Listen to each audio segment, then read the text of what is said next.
যা চাইবে তাই পাইবে। তো এক চোরায় কয় বিড়ি পাওয়া যাইবে।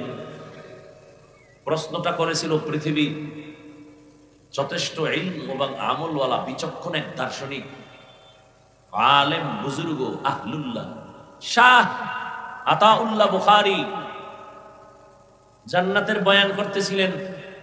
মা তাশতাহি আনফুসুকুম, যা চাইবা তাই পাইবা। একজন কয় বিড়ি। হুজুর আবার জবাব এভাবেই দিলেন যে বিড়ি পাইলেও পাইতে পারো, তবে বিড়ির আগুনের জন্য জাহান্নামে যেতে হবে, তখন মজা পাইবা কত ধানে কত চাল।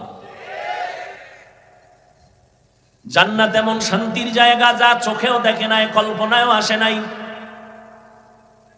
এমন জান্নাত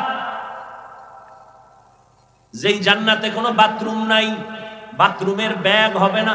আল্লাহ তাআলার নামাজি নেক আমলওয়ালাদের জন্য এমন জান্নাত রাখছেন যেই জান্নাতের নিচে দিয়া মধুর নহর, দুধের নহর। এমন জান্নাত মা তাশতাহি আনফুসুকুম, যা চাইবা তাই পাইবা।